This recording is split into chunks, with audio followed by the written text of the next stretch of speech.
Good morning, folks. Good afternoon, or a good evening, wherever you are. So, I really want to get this conversation going about reading self-help books. Why do people read self-help books? And I'm with Simon Sinek on this. I think that every time you go to a bookstore, and I buy a lot of self-help books because I'm a researcher and I look at different evidence, it helps me shape my content. But I think there's too much faith in books and not in their own feelings. And I think that's really the power of emotional intelligence. Why are we doing this? Because sadly at schools and colleges, we don't get taught about emotional intelligence. We don't get taught about self-awareness, empathy, and action, which is the number one leadership skill, which I, always say on my podcast. So, looking at the moment, it's pretty dark out there in terms of people, their feelings, depression, anxiety, stress. And, only last night I was, talking to my friend and he was cheering me up because I felt a little bit down. And there's nothing better than another human, a fellow human, giving you that empathy. So there is a lot of power in reading. I read a real lot of information. So that's good. But then I've got more trust in my own feelings, so my self-reflection. So that's my ability to go back and look upon my thoughts. And I think that's more powerful than actually buying 100 self-help books. I mean, I built myself a little library in my living room, which is great, and I can access that information anytime I want. However, my own objective feelings, thoughts, and behaviors, my wider EQ, as it were, is something that I want to invest in. So yes, I will read information and learn upon that, but I do a lot of paper-based pen and paper exercises. So that's just, doing job lists and stuff like that, reflections and planning my business, all on pen and paper because my thoughts are here and I want to exercise them on paper. And over time, I will start to get to learn more about my own conscious feelings. So I think that self-help books are great, and I have no doubt I will have a viral book come out in the late future. I've written one book and I'm looking for a publisher, but I put it on standby because I want to grow my personal brand even bigger first. And then the book's got more chance to help more people. It's not really about money for me. It's more about serving others. As you know, I am a servant leader, and this podcast and mindset mentor podcast is really here for everybody that's struggling with their mental fitness, which I talked about in the last episode. And, I really encourage people to go and buy the Ant Militant book and look at, thought leader Simon Sinek and look at his work. It's very inspiring, and I hope I'm inspiring you today to think about it more like I'm doing now. I've got a white screen behind me because I'm actually just on a Zoom pre-recorded message, but I'm sitting down at my kitchen table, which I do every morning, and I reflect upon my thoughts.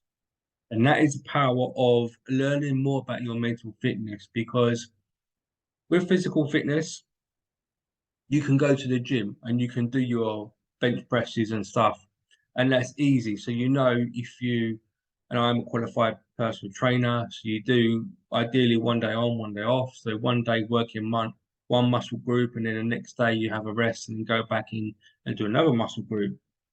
However, with mental fitness, it's slightly different because we're already in that program anyway. Yeah, the brain is always on, unless you've got a brain injury, and I'm sorry for that. Your brain will be active all the time. So, in order for you to kind of work and stimulate your thoughts, your feelings, which is the neurons and all that stuff in your brain, you have to regularly sit down, which I often say across my social media accounts, because I've learned from my personal experiences where I suffer from epilepsy that the more I sit down and reflect upon my thoughts, I get into a rhythm of, you know what, yeah, I actually feel comfortable today. And I think that's so, so important. So my encouragement to you on this podcast today is to say, look, right, whatever stress, whatever anxiety you've got, if you've got a big financial budget, great. Try to, I would say, and it might not work, try to stop yourself running to the bookstore and grabbing or just going for that little book that's going to grab you and say, oh, yeah, a guide to a better life. Okay.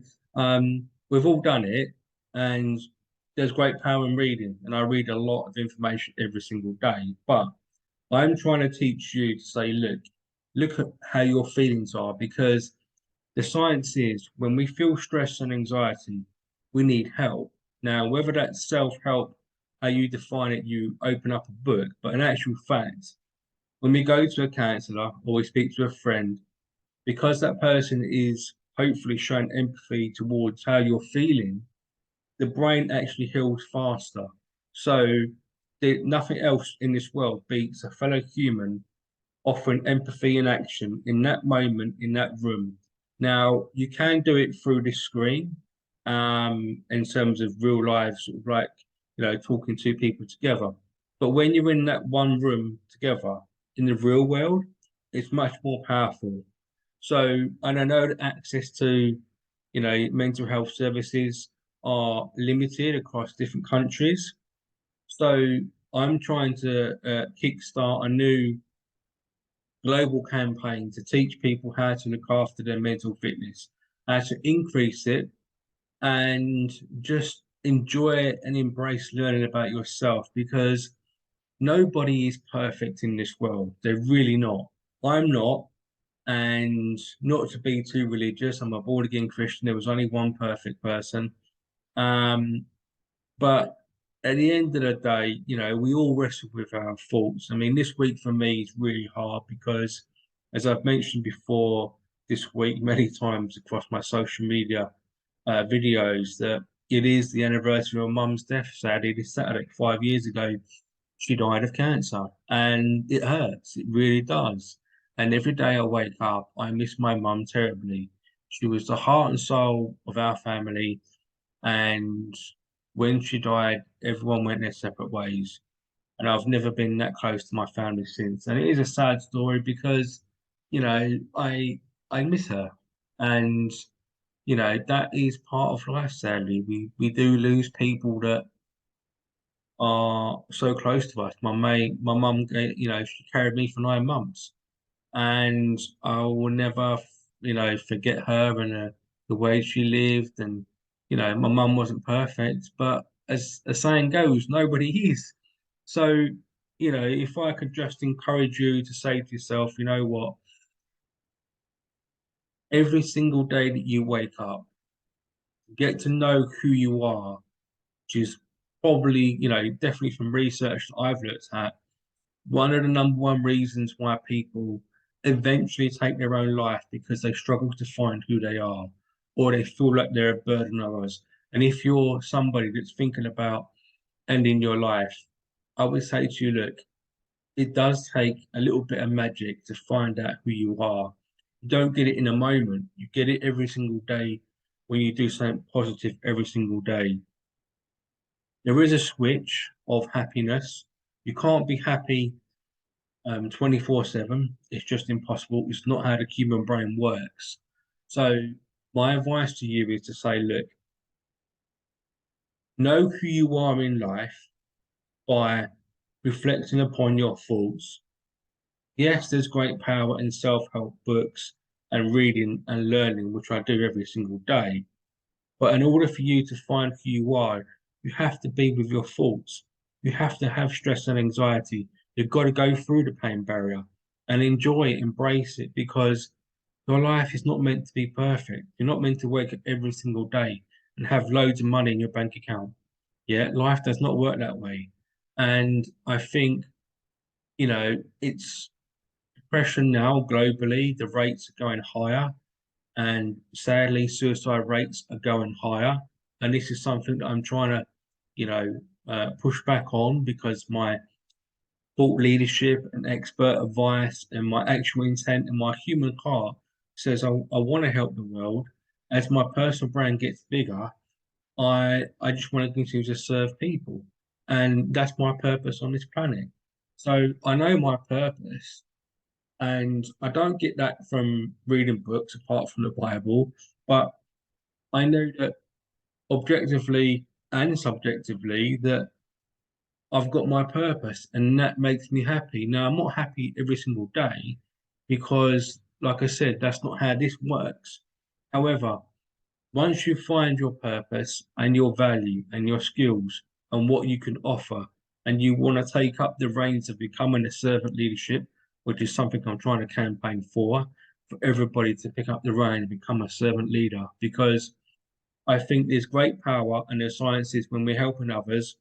The chemical dopamine in our body enlightens and it just gives us that massive boost because it's so nice. And that's what I miss about being a teacher in the same room. I was a teacher for 5 years. It was a difficult career because of my medical condition, but I enjoyed helping people, and I still help people here online with this podcast and all my social media accounts. But if I can just try and close off and say, look, I'm not saying self-help books are bad for us. It depends what ones you read, but at the end of the day, whether you go to counseling and you buy a self-help book, even after you watch this podcast or listen to it, you're still left with this, okay? You're still left with your thoughts. So, in order for you to progress in life, you have to master a framework that's going to allow you to reflect upon the days that you have, the good and bad, and how you move forward. Yeah. Um, yesterday I was talking about in the podcast my experiences in the British Army and how I'm thankful for all the teachings they gave me. And that is something that's really powerful within British Armed Forces is that they give you ability to think for yourself on your feet.